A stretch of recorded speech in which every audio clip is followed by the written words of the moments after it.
എൻ്റെ ഉള്ളിലെ പ്രാസംഗിക എന്ന വ്യക്തിയുടെ ശബ്ദം ഇന്ന് വരെ ഇടറിയിട്ടില്ല. കൊട്ടാരക്കര SG കോളേജിലെ 2ാം വർഷ BA പൊളിറ്റിക്സ് വിദ്യാർത്ഥി, NSS വോളണ്ടിയർ ലീഡർ കുമാരി അതുല്യ ബലയേന്ദ്രൻ്റെ വാക്കുകൾ അതുല്യയെ ക്ഷണിക്കുന്നു. മനസ്സ് നന്നാവട്ടെ. നമസ്കാരം. കൊട്ടാരക്കര സെൻറ്റ് ഗ്രിഗോറിയസ് കോളേജിൻ്റെ NSS യൂണിറ്റിൻ്റെ ഭാഗമായി ജാലകം എന്ന സപ്തദിന സഹവാസ ക്യാമ്പിൻ്റെ 6ാം ദിവസമായ ഇന്നത്തെ ഗാന്ധിഭവൻ സന്ദർശനത്തിന് എല്ലാവിധ നേതൃത്വവും നൽകിയ ആശ ടീച്ചറിനും മനസ്സാറിനും ഹൃദയം കൊണ്ട് നന്ദി അറിയിച്ചുകൊണ്ട് ഞാൻ എൻ്റെ വാക്കുകൾ തുടങ്ങുന്നു. എനിക്ക് എന്ത് പറയണമെന്നറിയില്ല. എനിക്ക് പ്രസംഗിക്കാൻ ഒത്തിരി ഇഷ്ടമാണ്. എൻ്റെ കൈ വിറച്ചിട്ടില്ല.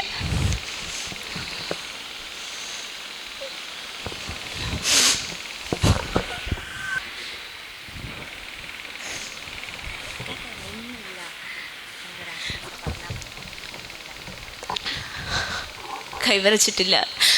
എൻ്റെ ഉള്ളിലെ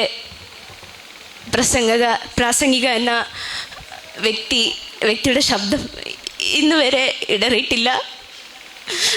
ഞാൻ ഒരുപാട് ഇത്തരത്തിലുള്ള അനാഥാലയങ്ങൾ സന്ദർശിക്കാറുണ്ട്. ഞാൻ സംസാരിച്ചിട്ടില്ല.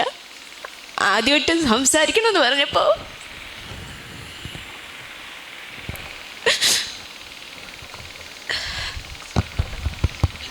ഒന്ന് മാത്രം പറയാം. 2 വാക്കുകൾ ജീവിതത്തിൽ വളരെ പ്രാധാന്യമുള്ളതാണ്. ഒന്ന് അമ്മ എന്ന വാക്കും, 2 അച്ഛൻ എന്ന വാക്കും. 10 മാസം ഒരു കുഞ്ഞിനെ വയറ്റി ചുമന്ന് അവളെ ഈ ഭൂമിയിലേക്ക് പ്രസവിച്ചിടുമ്പോൾ ആ കുഞ്ഞിൻ്റെ ആദ്യത്തെ വറ്റ് അത് മാറ്റുവാൻ വേണ്ടി അമ്മ തൻ്റെ കുഞ്ഞിനെ തൻ്റെ മാറോട് ചേർത്തണയ്ക്കുന്നു.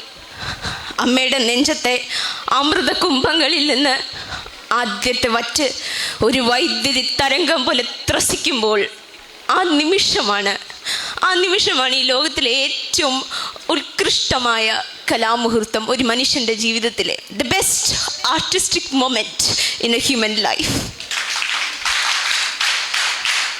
അവിടെ വിട്ടുപോകുന്നൊരു പേരുണ്ട്. വിയർപ്പിന് പോലും സ്നേഹത്തിൻ്റെ ഗന്ധമുണ്ടെന്ന് തെളിയിച്ച അച്ഛനെന്ന വാക്ക്, അച്ഛനെന്ന വ്യക്തി. ഈ 2 പേരും നിങ്ങൾ ഓർത്തിരിക്കുക.